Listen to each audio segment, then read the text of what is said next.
And now, your Storm Team 18 forecast. Weather from where you live. But there's your line of storms off to the west. You can see the watches and the warnings here. Now, the biggest severe weather risk is going to be west of us this evening and into tonight, tomorrow morning. But we kind of get it, again, what's left of this coming through tomorrow morning through about midday. So more of those leaves coming down. Keep this in mind with the rain tomorrow morning, all these leaves coming down. Those roads get slick when you got a lot of leaves on them, and it's not rained in a good while. So when it first starts to rain, the surface is a little oily or a little slippery. Some of those oils in the pavement, residue in the pavement doesn't wash off necessarily at first. And you can see the windy to very windy weather tonight. The record warmest night for this date was set in 1900 and 1919 at 63, and we're only going to get down to 67. This is more typical for the summer months to have lows at 66 to 69. Now tomorrow we've got the showers, some storms, and then a few lingering showers perhaps early mid-afternoon, and then finally drying and clearing towards trick-or-treating. Still kind of breezy to windy though. Temperatures about 65 to 70.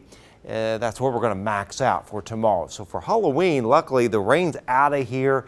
It'll be comfortably cool, a hair breezy from the northwest, mid-50s at 7 and down to 51 at 9 p.m. And Friday's an overall pretty nice day. A little patchy fog, some frost in the morning, and then just a gentle north to northeast breeze in the afternoon, and 55 to 59. Just a really nice fall day, a coolness in the air, crispness in the air on Friday. But at least for tomorrow morning, we've got the marginal risk of severe weather, generally between 7 a.m. and about noontime for an isolated severe gust or two.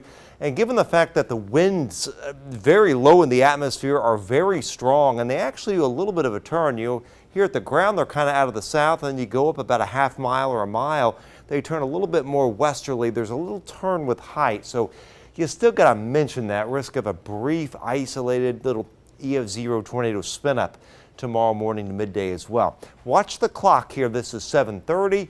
There are your showers and storms coming in right there. That's 9:30 tomorrow morning. Then some rain behind the main line that comes through, and then the actual cold front is here. It finally comes through by early afternoon. Right there it is. And then we've got the nice weather just in time for trick-or-treating. But in terms of rainfall, it's not like we're going to get dumped on here, but I do think some places are going to get 7/10, 3/4 of an inch. So anywhere from near a third to as much as 3/4 of an inch of rain area wide. So there's your line, goes through. Nice Friday. Saturday is nice for the Purdue Northwestern matchup at Ross-Ade. Just a few high thin clouds, but a warm front will come northward. We've got one round of shower storms on Sunday morning, then a break. Another round comes through Monday morning to midday, and then finally this comes through on Tuesday, roughly late morning to midday, with some severe weather risk perhaps. So very active, a lot of rainfall in this forecast that is going to chip away at the drought. Frost and 31 Saturday morning, mid-60s on Saturday. Then it is warm. It's 77 on Monday. That's near a record high of 78 set in 1961. 70 on Tuesday, and then it cools off again, 58 Wednesday. Then more rain after that, and this could all add up to 1 to 3 inches, and then you add up to the 1/3 to 3/4 of an inch of rain here in the forecast for tomorrow morning.